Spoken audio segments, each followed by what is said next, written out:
नमस्कार। चलिए आज पलटते हैं इतिहास के वो पन्ने जिनमें दर्ज है जयपुर रियासत के किसानों के दशकों लंबे संघर्ष की कहानी। एक ऐसी कहानी जिसने सामंती व्यवस्था की जड़ों को हिलाकर रख दिया था। ये सिर्फ एक आंदोलन नहीं था, बल्कि ये न्याय और सम्मान के लिए लड़ी गई एक बहुत लंबी लड़ाई थी। और हमारी इस पूरी पड़ताल का आधार है ये दस्तावेज। यही हमें उस दौर में ले जाएगा जब किसानों की आवाज तो दबाया जा रहा था और वो कैसे अपने हक के लिए एक हो रहे थे। तो चलिए शुरू करते हैं। तो इस पूरी कहानी को हम 5 हिस्सों में समझेंगे। सबसे पहले जानेंगे कि इस आंदोलन की पृष्ठभूमि क्या थी। फिर देखेंगे कि शेखावाटी में ये संघर्ष कैसे शुरू हुआ।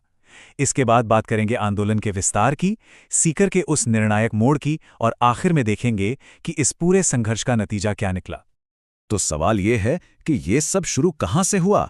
देखिए, इस आंदोलन की जड़ें थीं शेखावाटी और सीकर जैसे इलाकों में, जहाँ किसान सामंती प्रभुओं यानी ठेकानेदारों की एक बेहद दमनकारी व्यवस्था के नीचे जी रहे थे।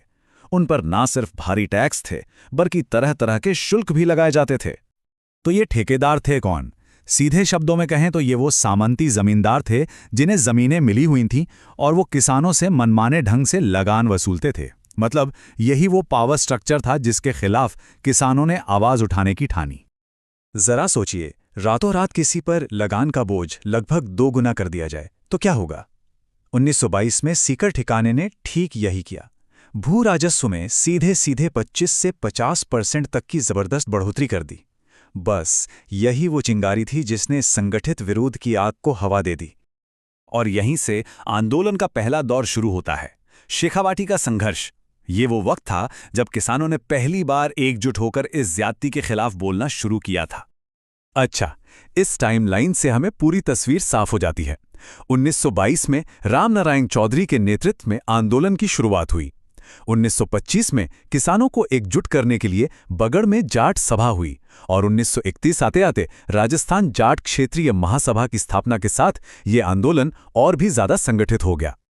लेकिन एक बात समझनी होगी, ये लड़ाई सिर्फ पैसे या लगान की नहीं थी। जैसा कि इस बात से साफ है, उनका मकसद बहुत बड़ा था। वो समाज में फैली कुरीतियों को सुधारना चाहते थे, शिक्षा को बढ़ावा देना चाहते थे और सबसे बढ़कर किसानों के बीच एक ऐसी एकता बनाना चाहते थे जिसे कोई तोड़ ना सके। और हुआ भी वही। देखते ही देखते ये आंदोलन तेजी से फैलने लगा। जो आवाज कुछ इलाकों से उठी थी वो अब एक बड़ी और मजबूत आवाज बन रही थी, जिसमें अलग अलग किसान समुदाय शामिल हो रहे थे। यह आंदोलन सिर्फ सीकर तक ही सीमित नहीं रहा। इसकी आग खेतड़ी, झुंझुनू, मंडावा, नवलगढ़ जैसे शेखावाटी के कई बड़े ठिकानों तक फैल गई, जिससे इसकी ताकत कई गुना बढ़ गई। और जानते हैं, इस आंदोलन को और भी मजबूत किस चीज ने बनाया? अलग अलग समुदायों की एकता ने।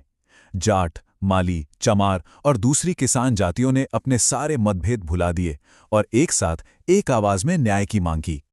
अब हम कहानी के सबसे अहम पड़ाव पर पहुंचते हैं। वो जगह थी सीकर, जहां ये संघर्ष अपने चरम पर पहुंच गया और इस टकराव ने पूरे देश का ध्यान अपनी ओर खींच लिया। साल था 1934, जब किसानों ने एक बहुत बड़ा जाट प्रजापति महायज्ञ आयोजित किया। अब देखिए, ये सिर्फ कोई धार्मिक कार्यक्रम नहीं था, बल्कि ये ठिकानेदारों के अधिकार को एक सीधी, खुली और शक्तिशाली चुनौती थी। अपनी ताकत और एकता दिखाने का एक जबरदस्त तरीका था। लेकिन ये टकराव शांतिपूर्ण नहीं रहा। अप्रैल 1935 में कूदन गांव में एक बहुत ही दुखद घटना हुई।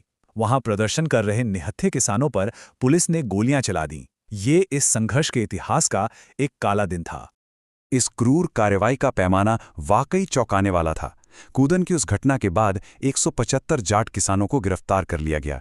ये सिर्फ एक नंबर नहीं है, ये उस दमन की कहानी कहता है जो किसानों ने झेली और जो बलिदान उन्होंने दिया। देखिए, हर बड़े आंदोलन के पीछे कुछ साहसी चेहरे होते हैं। इस संघर्ष को दिशा दी रामनारायण चौधरी, सरदार हरलाल सिंह, नेतराम सिंह और पन्ने सिंह बड्डानो जैसे नेताओं ने, जिन्होंने मुश्किल वक्त में किसानों को एकजुट बनाए रखा। इतने लंबे संघर्ष और इतने बलिदानों के बाद सबसे बड़ा सवाल यही उठता है कि आखिर इसका नतीजा क्या निकला। क्या किसानों की मेहनत रंग लाई? चलिए देखते हैं। और नतीजा वाकई में ऐतिहासिक था। 1938 तक आते आते किसानों की ज्यादातर मांगें मान ली गईं। फिर 1945 में एक प्रतिनिधि सभा बनी और 1947 में एक लोकप्रिय सरकार का गठन हुआ, जिसने आखिरकार एक नई और न्यायपूर्ण लगान व्यवस्था को लागू किया।